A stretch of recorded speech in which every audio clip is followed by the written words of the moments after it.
Mesdames et messieurs, bonsoir et merci de regarder RTI 1. Aujourd'hui, nous parlerons de l'intelligence économique qui s'impose de plus en plus comme un levier essentiel pour le développement des économies africaines. Nous parlons ici d'un domaine qui consiste à collecter, analyser et à exploiter des informations stratégiques, un domaine qui revêt une importance capitale dans un contexte de mondialisation et de compétition accrue. En Afrique, l'intelligence économique confrontée à des défis spécifiques liés notamment à la diversité des contextes nationaux, à la qualité des données disponibles et à la nécessité de renforcer les capacités locales. Néanmoins, les enjeux sont considérables: sécuriser les investissements, favoriser l'innovation, améliorer la compétitivité des entreprises et des États et anticiper les risques. On en parle dans quelques instants dans Ça fait l'actualité. Le décor est ainsi planté. Avant de retrouver nos invités, je vous invite à regarder ce reportage, un sujet réalisé par Siaka Kone, et on se retrouve tout juste après. L'intelligence économique se définit comme l'ensemble des actions coordonnées de collecte, de traitement, de diffusion et de protection de l'information pour l'entreprise ou l'organisation en vue de la prise de décisions à la fois stratégiques et organisationnelles. L'information est la matière de base de l'intelligence économique, concept qui s'inscrit dans la stratégie globale de l'entreprise.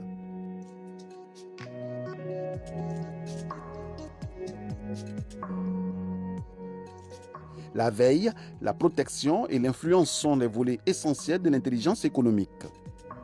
Les avantages de l'intelligence économique sont entre autres la maîtrise de l'environnement, de ses objectifs, ainsi que la surveillance des menaces et des opportunités du marché.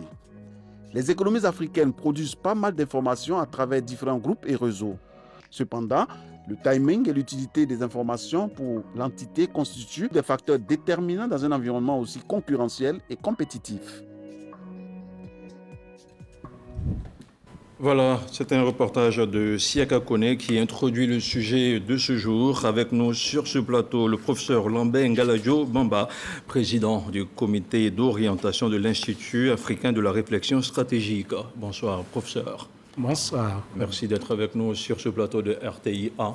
Juste à côté de vous, nous avons M. Simplice Yeboué, chargé du département Leadership et Suivi Évaluation à l'IARES. Bonsoir. Bonsoir. Merci d'avoir répondu à notre invitation, chers messieurs, chers professeurs. Je vais m'appesantir un peu sur le professeur Bamba. J'ai envie de m'attarder un tout petit peu sur votre parcours, qui est somme toute très impressionnant, pour ne pas dire important. Vous êtes le professeur Lambert Ngaladjo Bamba. Vous êtes une figure reconnue dans le domaine de l'économie en Côte d'Ivoire et même au-delà. Vous avez occupé des postes très important, notamment vous avez été commissaire chargé de la politique macroéconomique de la CEDEAO, conseiller technique au ministère de l'économie et des finances en Côte d'Ivoire, enseignant-chercheur à l'université Félix Houphouët-Boigny de Cocody depuis 1988. C'est bien cela? Je poursuis. Ça ne me rajeunit pas. Voilà, vous avez été également directeur du Centre ivoirien de recherche économique et sociale, le CIRES. Je continue. Vous avez quelque chose à apporter? Et je suis chercheur encore au stress. Très bien, très bien. Et donc, vous avez plusieurs années durant contribué à la formation des jeunes en économie sur le continent africain. Si on doit parler de vous, on continuera jusqu'à demain. Je vais m'arrêter là. Je vais m'arrêter là. Alors, professeur, vous avez continué, sinon vous avez contribué à une meilleure contribution des enjeux économiques de la région et à l'élaboration des politiques beaucoup plus efficaces. C'est donc un honneur de vous avoir en face de nous sur ce plateau pour parler justement de l'intelligence économique. Alors, nous allons démarrer avec M. Simplice Yeboué. Nous commençons avec vous. Présentez-nous pour commencer l'Institut africain de la réflexion stratégique, en abrégé IARES. Merci. Alors, l'Institut africain de la réflexion stratégique est un think tank. C'est un groupe de réflexion qui est né du besoin de jeunes Africains de contribuer au développement de leur pays à travers la réflexion stratégique au cœur du développement.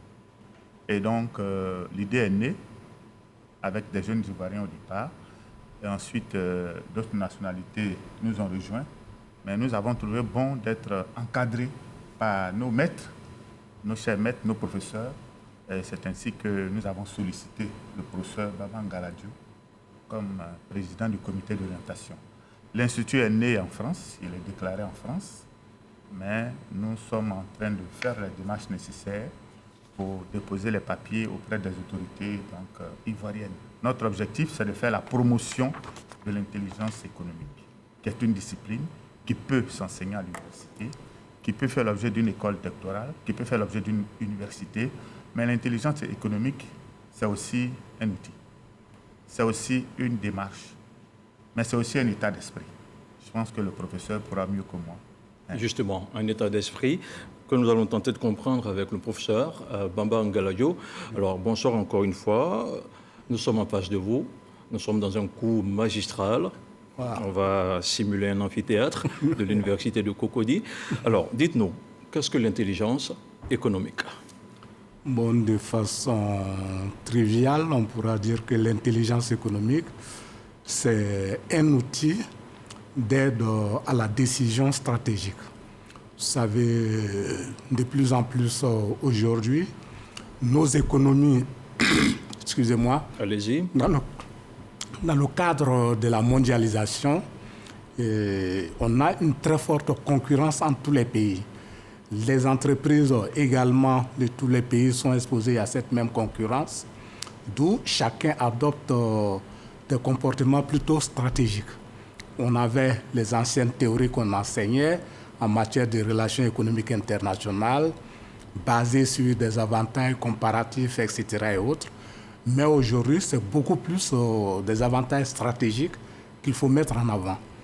Et pour repérer ces avantages stratégiques, on a besoin de collecter suffisamment d'informations. Or, justement, pour ces derniers temps, avec les nouvelles technologies de l'information et de la communication, on est submergé par tout un ensemble d'informations et c'est à l'intérieur de ça qu'il faut arriver à trier, trouver les bonnes informations au bon moment pour aider à la prise de bonnes décisions stratégiques qui protègent les intérêts des organisations, qui peut être un pays, qui peut être une région, une localité, qui peut être une entreprise. Également, il faut que cette information-là soit disponible au bon moment pour leur permettre de prendre les décisions idoines qui puissent protéger vraiment leurs intérêts. Alors, vous parlez d'avantages comparatifs et d'avantages comparatifs. Qu'est-ce que c'est pour le citoyen lambda que je suis? Bon, ce qu'on appelait dans les relations internationales, notamment en matière de commerce international, les avantages comparatifs, c'était de considérer que, bon, pour que je puisse vendre davantage à l'international que les autres, il faudrait que les coûts de production soient plus bas chez moi qu'ailleurs. D'accord. Or, aujourd'hui, il n'y a pas que les coûts de production qui importent. Il y a un ensemble d'éléments stratégiques qui vont intervenir, qui ne sont pas véritablement matérialisés sous forme de coûts qu'on peut percevoir et qui vont intervenir. Déjà, l'image même que vous, en tant qu'entreprise, vous présentez aux gens, cela peut faire, malgré le coût de vos produits, on va les acheter.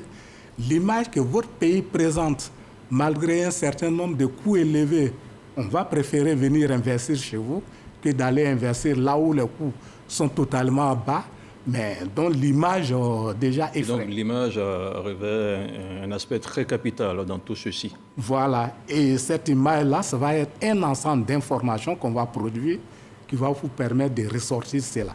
Très bien. Alors, Monsieur Yeboué, comment définissez-vous aujourd'hui l'intelligence économique dans le contexte africain? Alors, donc, comme je le disais tout à l'heure, l'intelligence économique est un état d'esprit. Donc, qui permet d'anticiper. C'est un état d'esprit qui permet d'anticiper.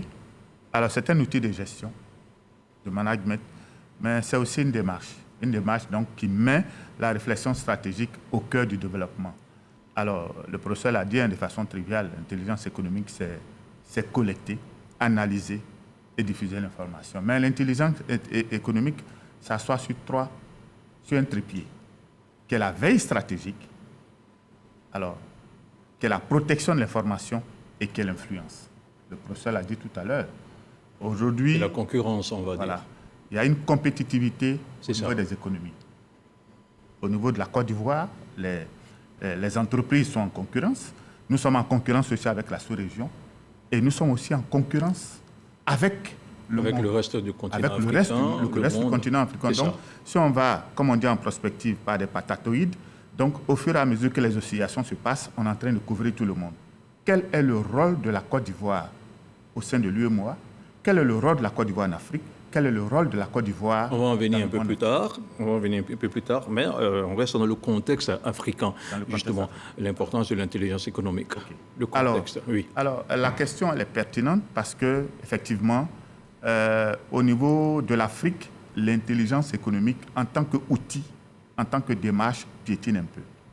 Voilà. C'est vrai que nous avons des mouvements de réflexion que nous faisons. Nous faisons la planification stratégique, nous faisons la prospective, mais l'outil intelligence économique, on le voit plus dans les pays du Maghreb, notamment au Maroc, on le voit en Afrique du Sud, on le voit un peu au Nigeria. Et pourquoi pas chez nous? Alors, dans l'Afrique de l'Ouest, mais comme je dis, c'est une question de priorité, ça piétine. Mais il y a une chose qu'il faut dire, il y a le potentiel en Côte d'Ivoire. Ce qui manque, c'est de mettre en place une politique nationale d'intelligence économique. Parce qu'au niveau de la gestion d'un pays, c'est des politiques qu'on élabore, ça a partir des politiques, non, ça a partir d'abord des lois, des politiques, des plans, des programmes et des projets que nous mettons en œuvre que le développement se fait. D'accord. Dès l'instant que la politique nationale n'est pas définie, le reste est difficile. Très bien. Alors, on revient au professeur Ngala Bamba. Pourquoi l'intelligence économique est-elle devenue aujourd'hui un enjeu stratégique pour le continent africain? C'est devenu stratégique parce qu'au jour d'aujourd'hui, au niveau des relations, en tout cas internationales, chacun a besoin de bien se positionner. Et comme on l'a indiqué tantôt, c'est vraiment une concurrence de plus en plus exacerbée. Avec la mondialisation, on est dans ce qu'on appelle un village planétaire. Donc, si vous voulez qu'on s'intéresse à vous, il faut que vous sortez des atouts. Et également, il faut que vous ayez une approche stratégique pour attirer les gens vers vous. Okay? Donc, de ces faits-là, c'est devenu de plus en plus important. Des pays, comme cela a été indiqué tantôt, comme le Maroc, ont depuis bien longtemps compris le rôle de leadership, on va dire. De leadership en la matière d'intelligence économique. Les pays européens, américains, chinois, japonais, depuis longtemps utilisent véritablement cet outil. Mais chez nous en Afrique, on ne l'a pas beaucoup exploité. Donc on a généralement essayé d'utiliser les approches vraiment classiques, comme je le disais tantôt, des relations internationales. Mais de plus en plus aujourd'hui, il faut que nous puissions arriver à basculer vers ces nouvelles méthodes qui sont d'autant plus importantes que, comme je l'ai dit, avec l'éthique, on est envahi de tellement d'informations aujourd'hui qu'il faut des experts pour les trier, pour ressortir l'information stratégique dont on a besoin pour pouvoir se positionner et prendre les bonnes positions. Pouvoir rivaliser assez durablement avec les autres. On poursuit avec vous, professeur. Quelles sont les spécificités de l'intelligence économique sur le continent africain par rapport aux autres régions du monde entier, par exemple? Bon, par rapport aux autres régions, en Afrique, comme on le disait tantôt, on n'a pas beaucoup développé ça encore. D'accord. Au Nigeria, c'est en gestation, on va dire. Voilà. Au Nigeria et long,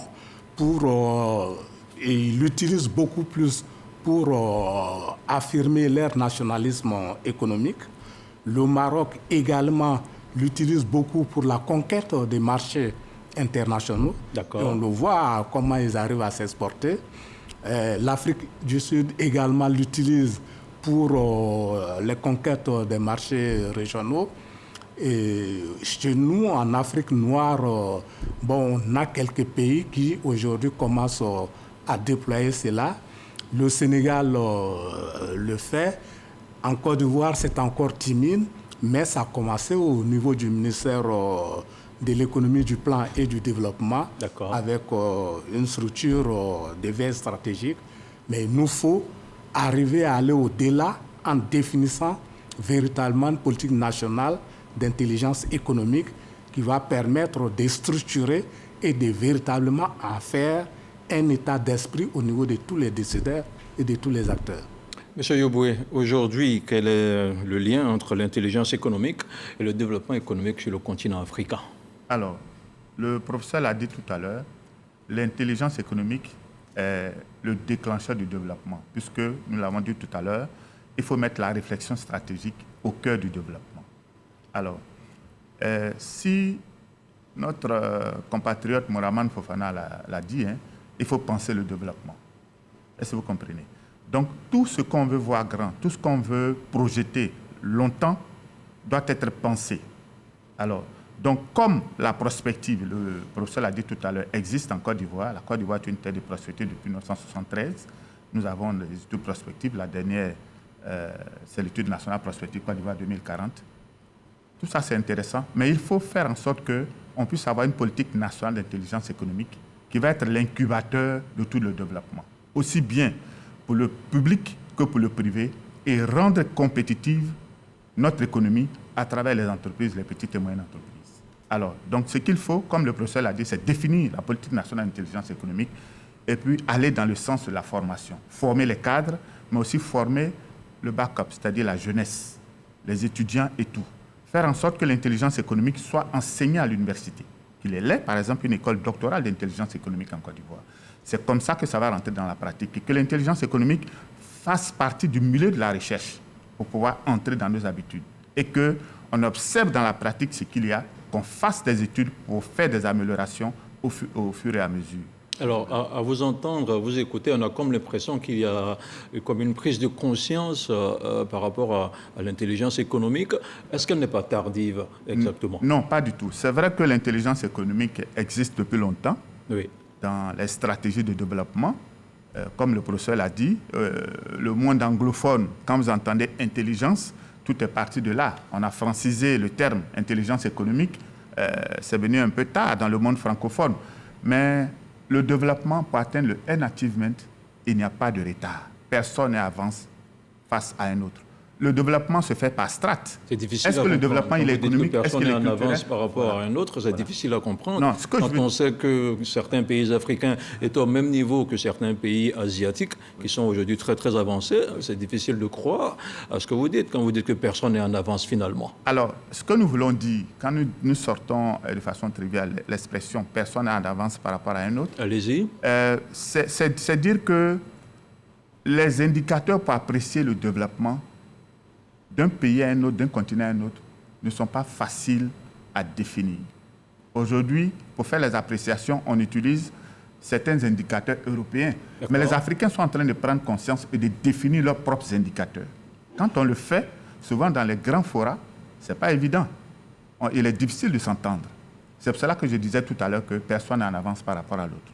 Vous avez peut-être comparé la Corée du Sud à un moment à la Côte d'Ivoire, ou le Brésil à la Côte d'Ivoire, l'Inde et tout ça. Mais chaque pays a son histoire, chaque pays a ses difficultés. Est-ce que vous comprenez?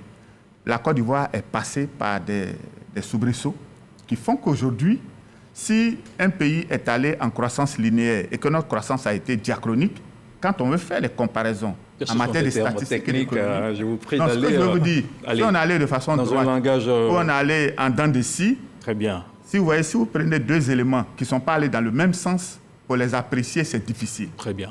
Voilà, c'est ce que je veux dire tout simplement. C'est pour cela que je dis, on peut avoir l'impression que certains sont en avance, mais dans un autre domaine, ce n'est pas évident. Je vous donne un exemple. Allez-y. Il y a eu une rencontre dans le domaine du social, à l'ONU, où la Côte d'Ivoire a participé. Nous avons simplement dit qu'en Côte d'Ivoire, nous donnons du travail aux handicapés. Le monde entier a été à notre école. Sur ce plan-là, le développement était où? Avec quel exemple précis? Non, c'est ce que je suis en train de vous dire. Le ministère des Affaires sociales allait à une rencontre internationale. Elle a présenté simplement le fait qu'en Côte d'Ivoire, sur instruction du président de la République, on a dit de donner du travail aux handicapés et aux personnes vulnérables. D'accord. Ça ne se faisait pas dans beaucoup de pays. Donc, quand on parle de développement sur cet aspect social, la Côte d'Ivoire ils sont venus nous demander comment on fait. D'accord. Voilà. Donc, il y a beaucoup d'aspects comme ça. Très bien. Voilà. Donc, qu'on peut discuter. Aujourd'hui, le troisième pont, la Côte d'Ivoire a eu un prix. C'est-à-dire qu'en matière de conception et d'élaboration de projets, les gens viennent à notre école. Aujourd'hui, dans beaucoup de domaines, les gens viennent à l'école de la Côte d'Ivoire. Très bien. On continue avec notre série de questions sur la compréhension du DAIE.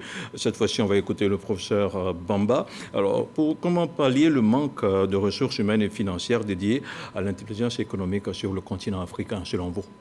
Bon, on a de plus en plus de jeunes qui ont été formés à l'intelligence économique dans les meilleures écoles européennes, dans les différentes écoles de guerre, comme on les appelle désormais, où ils ont eu ces formations-là, les écoles de guerre économiques.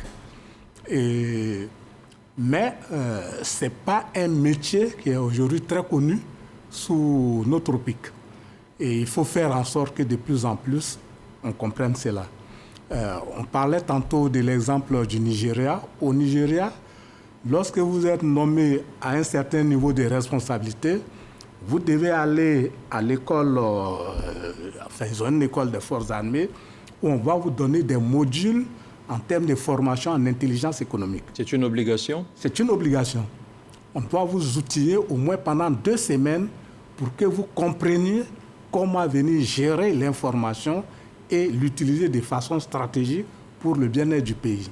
D'accord. Donc, ce sont ces genres de modules-là qu'avec ces jeunes que nous avons qui sont rentrés. Qu'on essaie d'implémenter en Côte d'Ivoire. Qu'on essaie d'implémenter, qu'on essaie de monter ces différents modules et faire en sorte que dans nos administrations, on puisse les diffuser. Il n'est pas forcément nécessaire de prendre forcément les gens qui sont nommés pour aller, mais on peut progressivement mettre ces modules en formation à l'ENA, dans nos universités, progressivement pour avoir une certaine masse critique. Lorsque suffisamment de personnes, une certaine masse critique aura eu la compréhension de ce que c'est que l'intelligence économique, ça va devenir véritablement un état d'esprit. Et lorsque cet état d'esprit sera là, beaucoup de choses vont changer dans nos comportements, ce qu'on appelle le nationalisme économique, etc. On n'a pas besoin de l'afficher. C'est ça. Le Japonais n'écrit jamais sur son front « je suis nationaliste », etc. Mais dans son attitude, dans son comportement, il le met en œuvre pour le bien-être de son pays. Avant d'aller plus loin, est-ce que ces modules sont déjà en application ici en Côte d'Ivoire? Si oui, combien de personnes réagissent et de quelle façon à ces différents modules? Nous les avons élaborés et nous cherchons actuellement comment pouvoir vraiment avoir des partenariats avec différents ministères, avec différentes structures pour pouvoir les diffuser de façon convenable aux agents, en tout cas aux responsables ivoiriens, pour qu'on ait vraiment cette masse critique-là dont nous avons besoin. Alors, à présent, dites-nous comment est-ce que le gouvernement joue-t-il la promotion et la protection de l'intelligence économique en Afrique? Quel est le rôle du gouvernement sur ce point? Le rôle du gouvernement est fondamental parce que, d'abord, pour lui-même, il a besoin de cette matière-là, de cette intelligence économique. Et en plus, c'est lui qui doit le promouvoir vraiment avec, comme nous l'avons indiqué tantôt et réclamé, avec la mise en place d'une politique nationale d'intelligence économique. C'est elle qui va donner le cadre et qui va permettre donc la mise en place d'un certain nombre de mesures d'accompagnement pour qu'on puisse déployer véritablement cette politique-là au niveau de l'ensemble des acteurs importants pour la mise en œuvre de cette politique nationale d'intelligence économique. Très bien. Donc le rôle du gouvernement est vraiment central.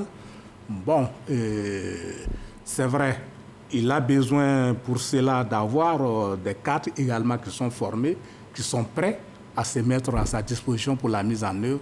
Et nous pensons qu'au niveau de la Côte d'Ivoire, dans le cadre justement du DAIE que nous avons, on a suffisamment de personnes qui peuvent aider à faire ces déploiements-là. Comment promouvoir une culture de la confidentialité du partage de l'information au sein des entreprises africaines? Monsieur Yoboué, c'est à vous que je m'adresse cette fois-ci. Oui.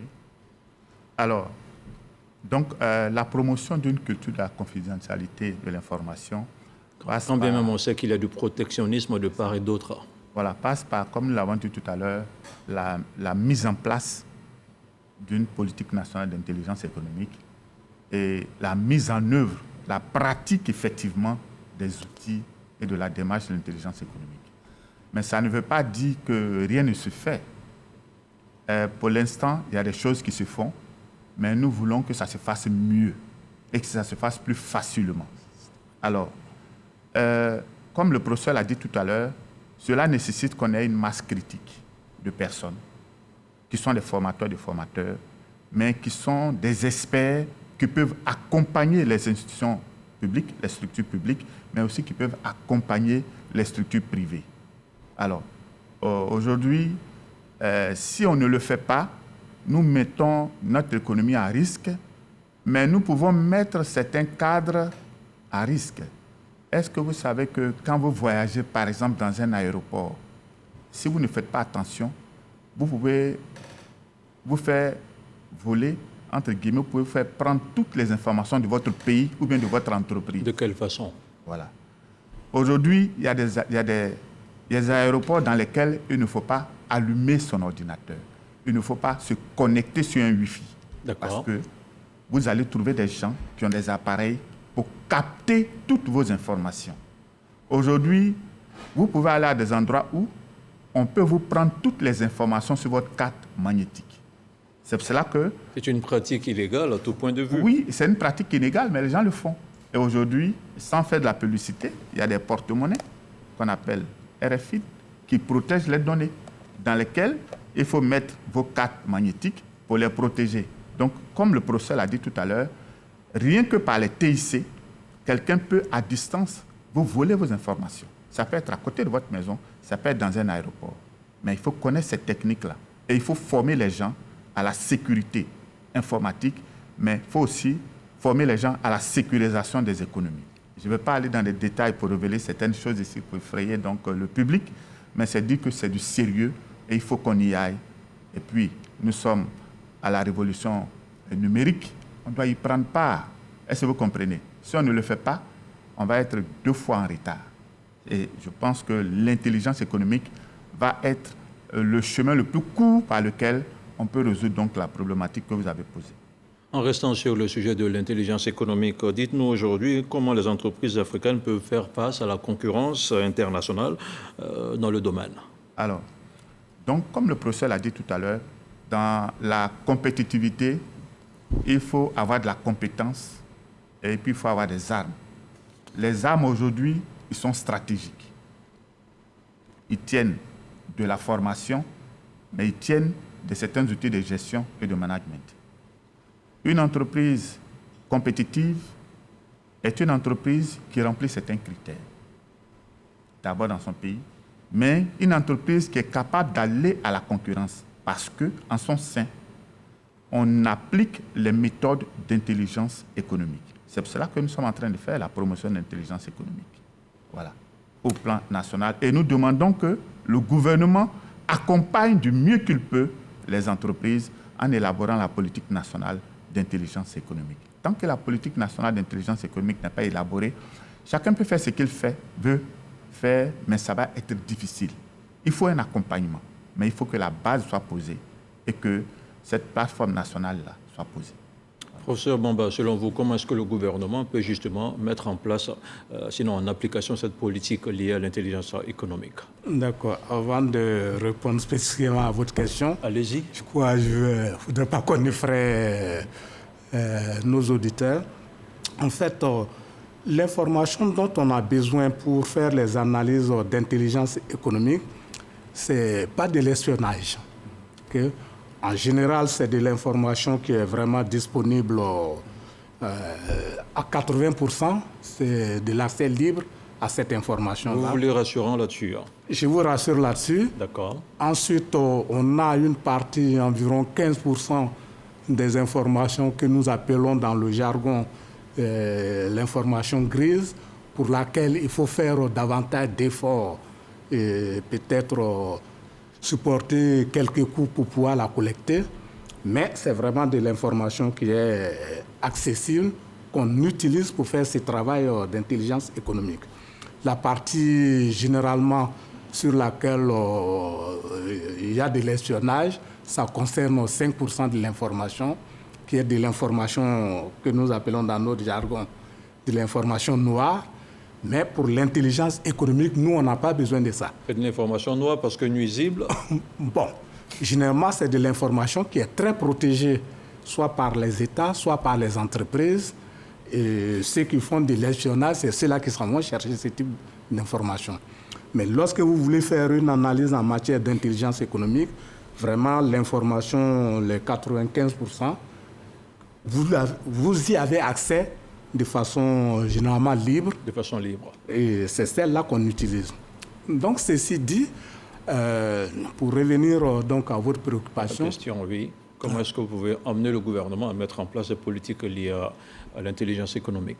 Comment amener le gouvernement? Bon, nous approchons déjà d'un certain nombre de structures, notamment le ministère de l'économie, du plan et du développement, qui a déjà en charge la prospective et puis la veille stratégique, avec qui nous essayons de travailler ensemble et nous allons chercher à renforcer ces liens-là pour pouvoir promouvoir davantage l'intelligence économique.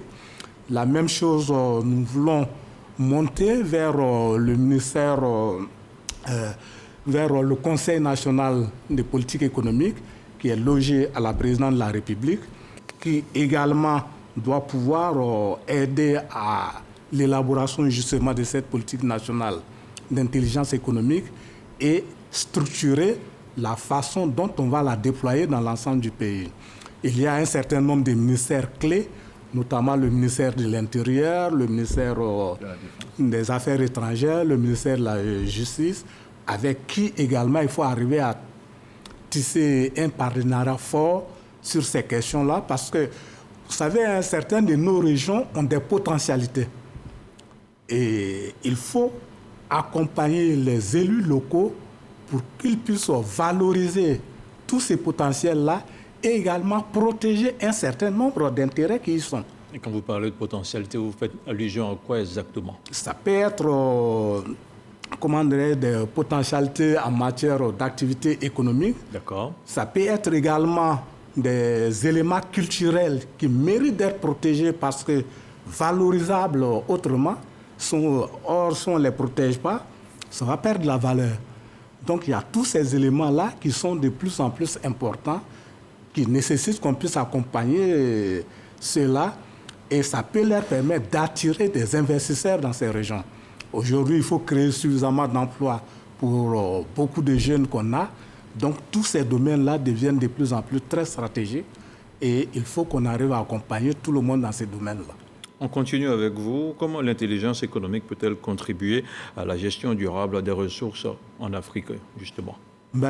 Justement, elle est très, très fondamentale parce que, vous savez, souvent, on le voit, vous avez certaines grandes économies qui ont des ressources naturelles, mais qui ne les exploitent pas aujourd'hui et qui viennent tout faire pour pouvoir faire ces découvertes-là dans nos pays et nous pousser à exploiter.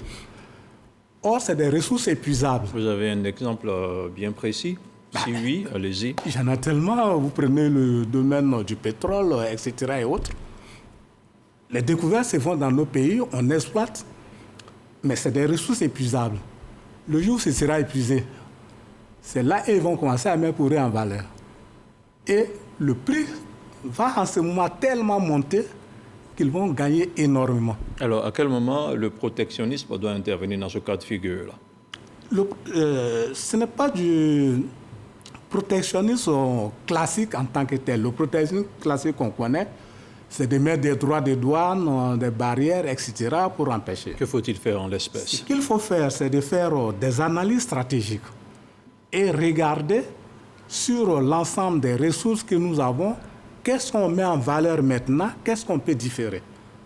Prenez l'exemple de la Côte d'Ivoire. On est en train de mettre aujourd'hui en valeur en Côte d'Ivoire beaucoup de gisements, de minerais, etc. Effectivement. Mais ces gisements ont toujours existé en Côte d'Ivoire. C'était là. Mais on a dans un premier temps mis l'accent sur l'agriculture qui a permis d'avoir un certain niveau au moment où ces moteurs de l'agriculture semblent s'épuiser. S'essouffler, oui. On met d'autres moteurs pour l'accompagner progressivement. Aujourd'hui, on est en train de mettre l'accent là-dessus. On essaie de travailler sur le tourisme, etc. Peut-être que demain, ça va être le tourisme qui va être l'autre moteur qu'on va mettre en mettant les autres un peu au repos, ainsi de suite pour évoluer. Mais si vous mettez tout d'un coup, vous allez les épuiser rapidement et puis après, vous vous retrouvez totalement... Quelle est la conduite à tenir quand vous dites que les autres viennent nous soutenir pour exploiter nos ressources et après, quand elles seront épuisées, vont essayer de surenchérir au niveau du marché en mettant en valeur les leurs? Mais c'est de bonnes guerres. Stratégiquement, c'est de bonnes guerres. C'est de leur intérêt. Maintenant, nous, est-ce que quand ils nous approchent pour tel ou tel type d'exploitation, est-ce qu'en ce moment précis, c'est de notre intérêt? Et c'est là que l'intelligence économique va nous permettre de pouvoir répondre à ce type de questions. Vous voyez un peu l'enjeu. Est-ce qu'au moment où on nous dit « ceci est bon pour vous, faites-le maintenant », est-ce que c'est le bon moment? Un exemple qu'on peut vous donner, un historique. À la fin des années 80, la Côte d'Ivoire était exportateur net de riz. D'accord. Mais on est venu nous expliquer qu'on n'était pas compétitif, donc il fallait plutôt préférer importer du riz que de continuer à développer du riz local. La culture du riz. Toutes les usines qu'on avait installées dans toutes les régions de la Côte d'Ivoire, toutes ces grosses usines ont été fermées, la Satmassi a été arrêtée, etc. Et aujourd'hui, quelle est notre situation en matière de riz? On est en train de relancer un programme pour dire maintenant qu'on veut devenir autosuffisant en riz. Dans quelles conditions, dans quel contexte?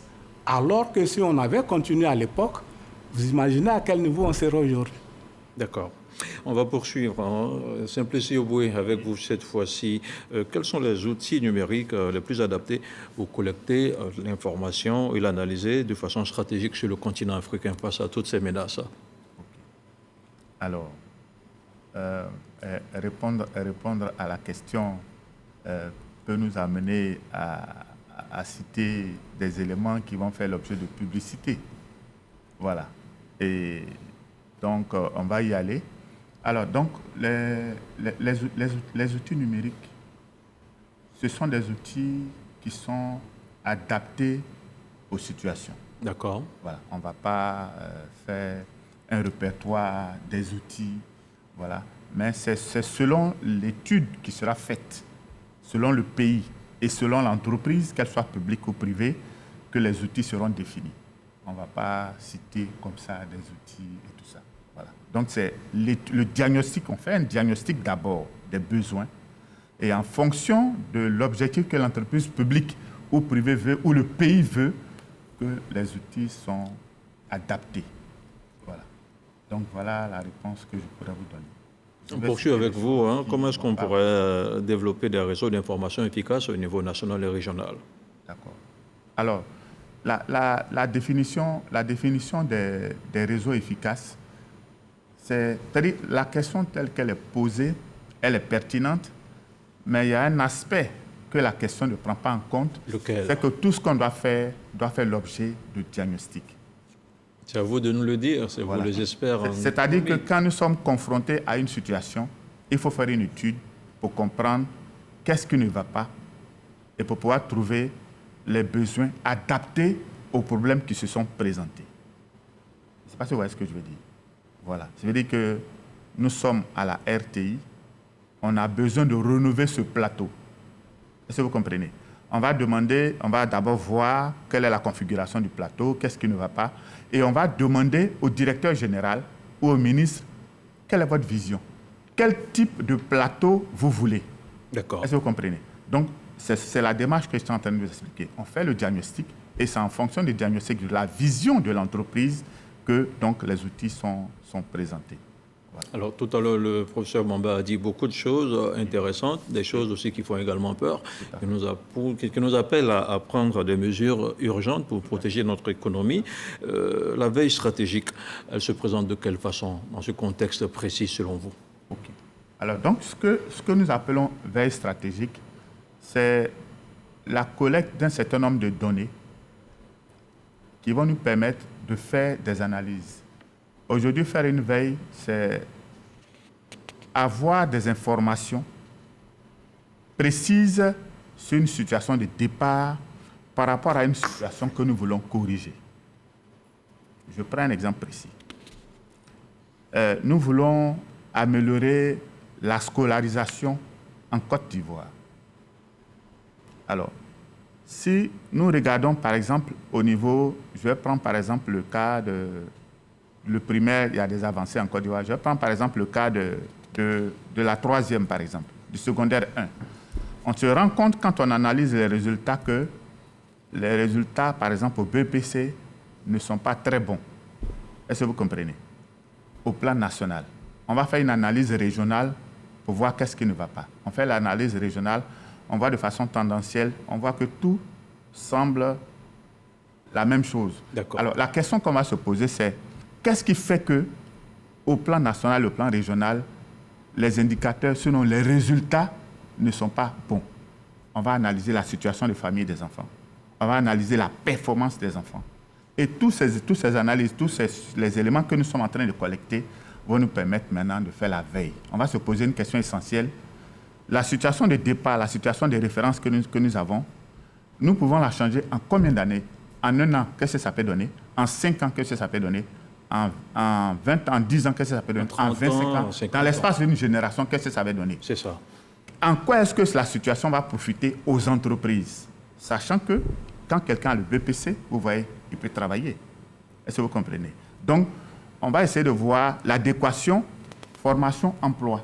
Donc, si on se rend compte que c'est urgent d'avoir des diplômés du niveau du BPC pour en faire des ouvriers qualifiés, l'État va déployer les grands moyens.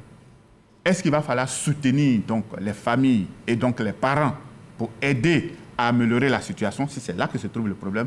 Est-ce qu'il va falloir faire du suivi scolaire au niveau des élèves pour améliorer la situation? Donc, les indicateurs de départ qu'on a captés, la situation de départ qu'on a captée et les améliorations qu'on veut, c'est ça qui va constituer le dispositif de veille stratégique. On peut multiplier les exemples, on peut sortir de l'éducation, on peut aller dans le commerce, on peut aller dans l'agriculture, on peut aller dans l'aéronautique. Donc, en fonction des domaines qu'on veut changer, on va appliquer des éléments précis. Alors, voilà. on comprend avec votre explication que l'intelligence économique est assez transversale. On va aller maintenant dans le contexte africain, comprendre la DAIE avec le professeur Bamba. La 3e édition du DAIE, le débat africain de l'intelligence économique, s'est déroulée en République démocratique du Congo, après les 2 premières éditions qui sont tenues au Maroc, c'était le 15 et 16 novembre dernier. Qu'est-ce qui a été donné de voir aux participants et quelles sont les recommandations faites lors de ce week-end de réflexion? Bon, malheureusement, moi-même, je n'avais pas pu être présent là-bas. Mais il faut dire que lors de ces assises-là, ce que nous essayons de faire, c'est non seulement faire des échanges sur la situation du pays qui nous accueille, mais également en profiter pour faire de la formation. Faire de la formation d'un certain nombre de personnes qui sont intéressées, qui s'inscrivent, à qui on donne déjà les fondamentaux et l'envie d'apprendre davantage sur la question. Oui. Pour que par la suite, on puisse, soit dans notre réseau, continuer à les former. Et puis, autre chose, parce que vous savez, hein, et là, il a indiqué tantôt, en matière de veille stratégique, le problème, c'est qu'il faut avoir la bonne information avant tout le monde. Si vous arrivez à avoir la bonne information avant tout le monde, vous pouvez anticiper de ce qui va arriver et ça vous permet de prendre les décisions idoines pour déjà aller dans le sens que vous souhaitez. C'est ça. Donc, vous voyez, c'est vraiment ça également l'un des grands rôles de la veille stratégique. La veille stratégique. Et c'est quelque chose qu'il nous faut de plus en plus vraiment promouvoir, non seulement dans nos administrations, dans nos entreprises et au niveau de la gouvernance nationale, c'est fondamental. Alors, à Kinshasa, vous avez pris rendez-vous pour les prochaines éditions pour Bruxelles et Lualaba. Pourquoi le choix de la capitale belge et de cette province congolaise qui est riche en minerais? Alors, ce que nous allons dire à la suite du professeur, c'est que l'Institut africain de la réflexion stratégique a un outil de promotion de l'intelligence économique. C'est le débat africain de l'intelligence économique. vous l'avez dit tout à l'heure, après 2 éditions au Maroc, qui était l'Afrique blanche, excusez-moi pour les termes, on a voulu rentrer en Afrique noire. Parce que comme le professeur l'a dit tout à l'heure, l'intelligence économique en Afrique noire est en train de piétiner un peu. Et donc, dans la démarche de l'intelligence économique, quand nous voulons mener une action, on le fait en fonction du besoin. On fait le diagnostic en fonction du besoin. D'accord. Quand vous parlez du Congo RDC, la richesse là-bas, c'est les minéraux. Donc l'analyse est faite au niveau des minéraux. Je vous informe par exemple que nous avons une entreprise qu'on appelle la Sinomine à RDC Congo, qui à elle seule fait 1/4 du budget du Congo. D'accord. RDC. C'est impressionnant. Et les minéraux, les mines à elles seules font 80% du budget. Vous voyez déjà. Et donc, l'analyse est faite à ce niveau. Voilà. Et donc, il y a eu des contributeurs, il y a eu des panels, il y a eu beaucoup de gens qui sont intervenus. Alors, l'idée du rendez-vous encore en RDC est due au fait que l'organisation des débats a connu quelques petites difficultés. Les organisateurs, nous avons été résilients. Nous avons été tellement résilients que les gens ont trouvé qu'il fallait qu'on revienne encore au Congo. Vous souhaitiez le faire à Abidjan? Madame le gouverneur, comment? Vous souhaitiez le faire à Abidjan? Non, c'est l'idée qu'à Abidjan, on se prépare à venir à Abidjan. Comme le professeur l'a dit, on se prépare à venir à Abidjan. Donc voilà pourquoi nous repartons au Congo. L'idée de la Belgique, c'est que le besoin avait déjà été exprimé il y a 2 ans, d'organiser le débat en Belgique et aussi au Cameroun. Mais comme le Cameroun sera en élection en 2025, et même la Côte d'Ivoire aussi, peut-être que nous allons repartir au Congo. Le Maroc aussi a demandé, nous serons au Maroc, nous serons en Belgique, mais on verra. Mais ce qui est sûr, c'est qu'il y aura 3 ou 4 débats l'année prochaine. Très bien. Mais la Côte d'Ivoire, c'est pour 2026. Et 2025. 2026. 2026. Voilà. Très bien. On laisse passer les élections et puis on viendra. Voilà. Maintenant, ce que je veux vous dire, c'est que le professeur, lui, le président du comité d'orientation, il n'a pas toujours le temps d'être avec nous. Parce qu'il peut dire oui, et puis bon, des contraintes d'agenda ont fait qu'il ne peut pas venir. Donc très souvent, quand on fait les débats, après, bon, on n'a pas la chance de l'avoir avec nous. C'est comme ça que, bon, il vous a dit tout à l'heure, il n'a pas pu être là. Sinon, ça va parce qu'il ne veut pas. On va terminer avec le contexte ivoirien, professeur Bamba, avec des questions qui sont spécifiques à la Côte d'Ivoire, notamment ce qui concerne l'intégration régionale. Comment l'intelligence économique peut-elle soutenir l'intégration économique de la Côte d'Ivoire au sein de la CEDEAO, par exemple, et de l'UEMOA, tout en renforçant la compétitivité des entreprises ivoiriennes sur le marché régional? L'intelligence économique est fondamentale pour cela, parce que au sein de l'UEMOA, nous devons nous positionner. Au sein de la CEDEAO, nous devons également nous positionner et avoir la meilleure place que possible. Et par rapport à cela, il faut que nous arrivions à comprendre d'abord qu'est-ce que nous voulons être au sein de ces organisations. D'accord. Ensuite, ceux qui sont nos partenaires, qu'est-ce qu'ils attendent de nous? Qu'est-ce qu'ils essaient de voir? Il nous faut anticiper tout cela. Et c'est par rapport à cela que nous allons élaborer nos stratégies d'implantation véritablement au sein de ces structures-là. Que faire pour pouvoir plaire au maximum à l'intérieur? Parce que ce n'est pas évident. On se met dans une famille qui est de plus en plus grande. Lui et moi, c'est 8. La CEDEAO, c'est 15 pays. Donc, plus on est nombreux, plus forcément il va y avoir des frictions. Ça devient compliqué. Et puis même au sein de ça, ensuite, il faut se projeter après au niveau de l'Union africaine et puis au niveau mondial. Donc, à chacune de ces étapes-là, nous devons définir nos stratégies, qui est définie par les diplomates. Il nous faut également faire une analyse précise pour voir qu'est-ce qu'on doit gagner dans chacune de ces organisations-là. Parce qu'il faut reconnaître, c'est coûteux pour le contribuable ivoirien. On cotise dans toutes ces organisations, mais il faut qu'en retour, nous gagnions énormément. Et cela doit se faire non seulement, ce n'est pas simplement du point de vue diplomatie simple, mais le retour doit être que nos entreprises doivent pouvoir profiter de ces marchés également, que nos jeunes qui veulent s'expatrier doivent pouvoir profiter de ces espaces-là, etc. C'est tout ça qu'il faut préparer de façon méthodique, stratégique.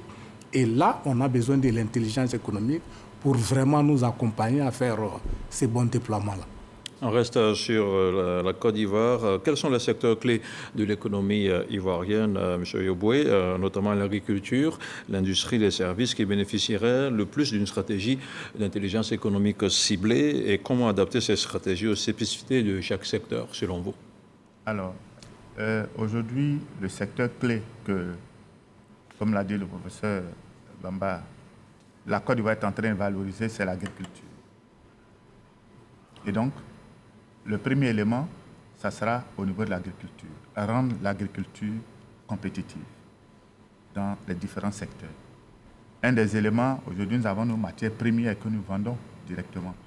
Il va falloir les transformer. En les transformant, il va falloir faire en sorte qu'elles soient de qualité. Que ce soit transformé à moitié ou totalement, l'idée de faire une transformation de qualité aura son sens. Donc, après l'agriculture, après donc les matières de rente, il y a aussi l'agriculture, les cultures maraîchères, parce qu'elles sont beaucoup demandées. Elles aussi, on peut les transformer. Vous voyez. Et puis, ça peut être créateur d'emplois. En dehors de l'agriculture, alors, la Côte d'Ivoire est en train de faire des bons au niveau de certains secteurs comme l'exploitation minière. Aujourd'hui, nous exploitons le pétrole, nous exploitons aussi l'or. Il faut qu'à ce niveau aussi, nous soyons compétitifs. Donc, au niveau de l'économie, ces deux éléments-là sont essentiels. Maintenant, tout cela doit être aussi appuyé par le développement des TIC. C'est-à-dire qu'on ne fait plus l'agriculture comme on le faisait avant. Aujourd'hui, avant de faire l'agriculture, il faut faire une cartographie. C'est ça. Voilà. Parce que nos forêts sont en train de diminuer et on peut, à travers des analyses, à travers des études, voir quels sont les espaces en Côte d'Ivoire où il y a encore... Qu'on pourrait exploiter. Qu'on peut exploiter. D'accord. Et comment faire là où le sol est devenu pauvre pour l'enrichir. Très bien.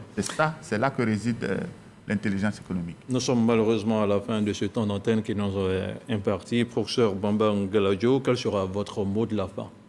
Mon mot de la fin, c'est souhaiter que, en tout cas, l'intelligence économique prenne toute sa place comme outil de décision au niveau de notre pays, que nos administrations, nos entreprises, nos collectivités territoriales, locales puissent se rendre compte que c'est un outil qui peut les aider et que nous avons également sur place ici des jeunes qui ont été formés dans le domaine qu'on peut utiliser pour en faire vraiment le déploiement au niveau de notre pays.